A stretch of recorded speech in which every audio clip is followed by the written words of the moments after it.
So కవలలు పుట్టినా లేదంటే IVF ద్వారా గర్భధారణ మనం చేసుకున్నా గానీ హై రిస్క్ ప్రెగ్నెన్సీగా మనం భావిస్తాం.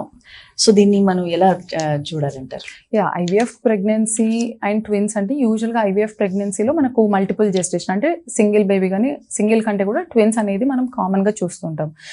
ఐవీఎఫ్ అంటేనే ఇన్ విట్రో ఫర్టిలైజేషన్ అంటే మనకు న్యాచురల్ పద్ధతి ద్వారా కాకుండా మనం ఇంజెక్షన్స్ తీసుకొని టెస్ట్ ట్యూబ్ బేబీ లాగా మనకు that itself is because వాళ్ళు చాలా ఇంజెక్షన్స్ మల్టిపుల్ హాస్పిటల్ విజిట్స్ తర్వాత కన్సీవ్ అయ్యే బేబీ కాబట్టి న్యాచురల్గానే that comes under precious pregnancy.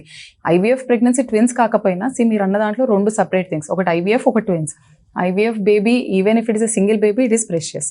And second thing twins అన్నప్పుడు ఏంటంటే సింగిల్ బేబీ కంటే డబుల్ బేబీ ఉన్నప్పుడు మదర్కి న్యాచురల్గానే ఆ ప్రెషర్ సిమ్టమ్స్ కానీ తర్వాత ట్విన్స్ అన్నప్పుడు తీసుకునే ఫుడ్ కూడా ఒక్కొక్కసారి ఏమవుతుందంటే ట్విన్స్లో ఒక బేబీ అనేది నార్మల్గా గ్రో అవుతుంటుంది, ఒక బేబీ అనేది కొంచెం ఉండవలసిన దానికంటే తక్కువ ఉంటుంది. సో ప్లాసెంటా పొజిషన్ కానీ ట్విన్స్ ఉన్నప్పుడు ఏంటంటే ఎక్కువ ఇద్దరు బేబీస్ ఉన్నారు ఎక్కువ తినాలని చెప్పి ఎక్కువ తిని ఫిజికల్ యాక్టివిటీ తక్కువ ఉండడం వల్ల ప్రెగ్నెన్సీలో డయాబెటీస్ రావడం కానీ సో ట్విన్స్ ఉండడం వల్ల ప్రెగ్నెన్సీలో డెవలప్ అయ్యే హైపర్ టెన్షన్ కానీ ఓవర్ వెయిట్ మూలంగా కానీ ఇట్లాంటివి వస్తాయి. కాబట్టి IVF pregnancy with twins comes under high risk pregnancy.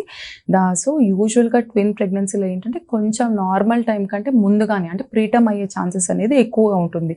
ఎందుకంటే ఎక్కువ ప్రెషర్ పడడం వల్ల ఏంటంటే ప్రీమెచ్యూర్గా మెమ్బ్రెయిన్స్ అనేది రప్చర్ అయ్యి వాటర్ లీక్ అయ్యే అవకాశం ఉండొచ్చు. ట్విన్స్లో ఒకవేళ ప్లాసెంటా కానీ కింది పక్కన ఉంటే మనకు బ్లీడింగ్ డ్యూరింగ్ ప్రెగ్నెన్సీ అవ్వచ్చు. సో ట్విన్ ప్రెగ్నెన్సీ ఉన్నప్పుడు రెగ్యులర్ విజిట్స్ కంటే ఫ్రీక్వెంట్ విజిట్స్ హాస్పిటల్కి వెళ్ళవలసి ఉంటుంది. స్కాన్స్ కూడా నార్మల్గా చేయించే స్కాన్స్ కంటే కూడా ఎక్కువ స్కాన్స్ చేయించాలి. ఎందుకంటే బోత్ బేబీస్ అప్రోప్రియేట్గా గ్రో అవుతున్నారా లేదా ఒక బేబీ ఎక్కువ గ్రో అయ్యి ఒక బేబీ ఏమైనా గ్రోత్ రెస్ట్రిక్షన్ అవుతుందా, ఇద్దరికి మదర్ నుంచి బేబీకి బ్లడ్ సప్లై ఎలా అవుతుంది, ఇవన్నీ కొంచెం frequent visits frequent monitoring scans వీళ్ళలో టీఫా స్కాన్ కానీ ఫీటల్ 2D ఎకో బేబీస్కి హార్ట్ ఎలా ఉంది ఇవన్నీ ప్రాపర్ మానిటరింగ్ చేసుకుంటూ ప్రీటర్మ్ ఒకవేళ అయితే కూడా మనకు NICU బ్యాకప్ పెట్టుకొని చేస్తే మనకు ట్విన్స్ IVF కూడా మనం సక్సెస్ఫుల్గా డెలివరీ అనేది చేయవచ్చు.